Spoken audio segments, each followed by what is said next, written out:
kami dalam belajar Islam bersama Alimat, dan topik kita kali ini adalah menyiasati Lebaran tanpa PRT.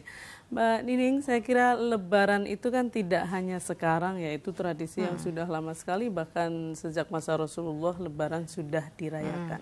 Nah, yang menarik sebetulnya kehebohan tadi, ritual-ritual yang sifatnya sosial, budaya dan lain sebagainya.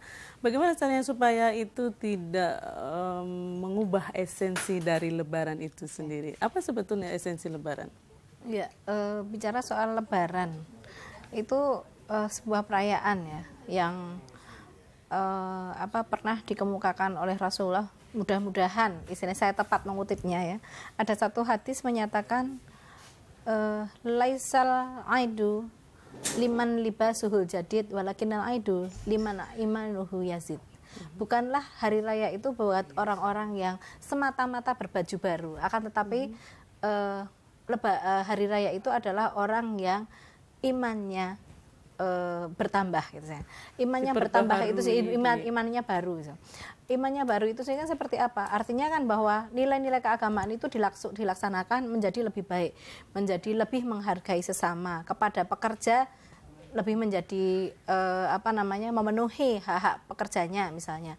Dan ini juga sebuah nilai untuk melaksanakan keadilan juga, karena salah satu definisi keadilan kalau misalnya kita lihat di dalam perbincangan Hasanah Islam itu apa itu adil gitu. I'ta'ukulli haqqin haqqahu, memberikan hak pada yang berhak. Kalau misalnya cuti lebaran, THR, kemudian sikap pulang mudik itu sendiri kan juga adalah haknya, penuhi itu. Dan kemudian juga penuhi hak-hak mereka sebagai manusia itu sendiri seperti apa. Dan kalau misalnya kita juga boleh kaitkan dengan tradisi yang ada di masyarakat kita, seperti yang tadi kita bilang bahwa rewang itu adalah teman pada dasarnya. Kemudian mungkin ngenger atau apa dan sebagainya itu adalah menjadikan sebagai bagian dari anggota keluarga. Silaturahminya yang diperbaharui. Tapi kemudian akhirnya jangan menganggap ini mentang-mentang dianggap saudara, kemudian akhirnya justru hak-hak mereka diabaikan. Akan tetapi justru relationship-nya itu sendiri kan yang harus jadi Lebaran diperkuat. Tidak sendirian, tetapi juga mempersilahkan orang-orang terdekat dan kita. Dan bicara soal Lebaran kan sebenarnya itu bukan semata-mata persoalan ritual merayakan sholat id yang 2 harinya, tapi ini kan sebenarnya lebih ke dua rakaat. Tapi ini lebih ke ibadah sosial ya, lebih sifatnya lebih muamalah, dan termasuk pesan diantaranya adalah bagaimana memperbaiki relasi kita dengan pihak lain, memperbaiki kualitas muamalah kita. Termasuk dan menurut saya kok harus dimaknai bahwa Islam harus dipahami juga sampai tingkat perilaku, artinya harus dikerjakan. Jangan cuma ibadahnya dijalankan, puasa dijalankan, tapi hubungan sosial itu masih memandang kelas-kelas itu belum Islami menurut saya. Ini menarik karena Mbak Ning tadi mengungkapkan tentang baju baru itu kan menyimbolkan ya, kalau bisa kita katakan orang mengubah baju itu kemudian dimaknai sebagai iman yang juga diperbaharui. Nah, dalam konteks pekerja rumah tangga ini sebetulnya apa yang perlu diperbaharui yang sangat mendasar sekali, Mbak Ari? Yang perlu diperbaharui yang sangat mendasar adalah memberikan hak-hak PRT itu, karena hingga hari ini kan hak-hak itu belum bisa dipenuhi seperti yang seharusnya diterima.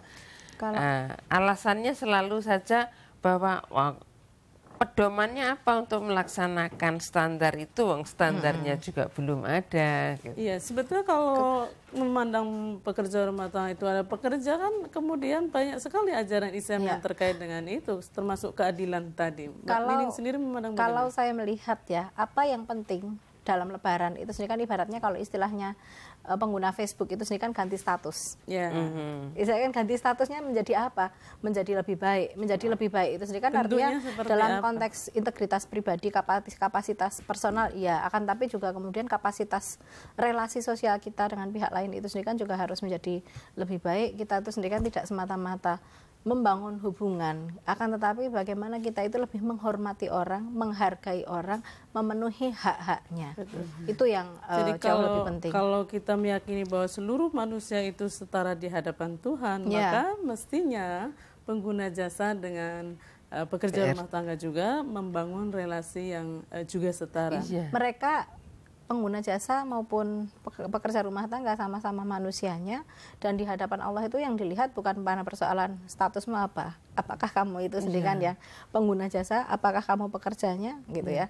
Akan tetapi yang dilihat adalah kualitas dirinya, kualitas ketakwaannya itu tadi. Saya kira ini mental ini juga penting bagi pekerja rumah tangga ya Mbak Ari, karena kadang-kadang pekerja rumah tangganya sendiri menempatkan diri lebih rendah dari pengguna jasa, sehingga seperti mempersilahkan untuk diperlakukan itu terbawa tidak dari adil. budaya feodal ya sebenarnya. Budaya feodal itu kan mengenal strata-strata sosial.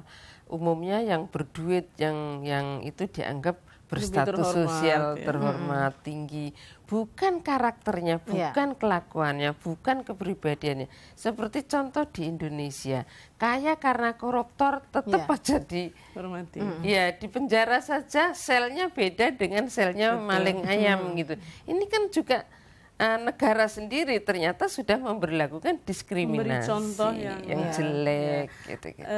Saya kira menarik karena kemudian misalnya dari kalau kita ingin perubahan ya, seperti tadi itu ada baju baru, ada status baru, ada mungkin tidak hanya pada pekerjanya, tidak hanya pada pengguna jasa yang bisa kita atur dengan undang-undang, tetapi juga pekerja rumah tangga sendiri juga harus menempatkan dengan apa ya istilahnya, dengan percaya diri bahwa dia menjadi pekerja rumah tangga bukan berarti boleh diperlakukan tidak adil.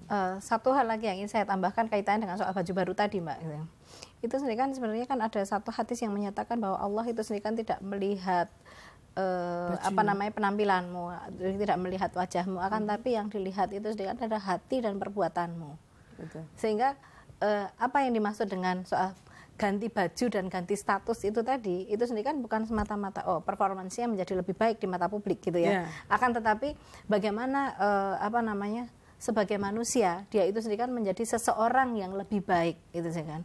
Dan lebih baiknya itu sendiri kan merupakan kesaksian orang-orang yang di sekelilingnya karena memang dia benar-benar baik. Gitu. Ini menarik karena bicara soal baju baru, Al-Quran sendiri kan menyebutkan menarik kalau kita lihat itu tarik sebagai simbol karena Al-Quran sendiri mengatakan walibasut taqwa dzalika khair, sehingga dalam konteks lebaran baju baru itu kita perlu menggunakan baju baru, baju yang terbaik, dan itu adalah mungkin baju takwa. Lambang. Betul.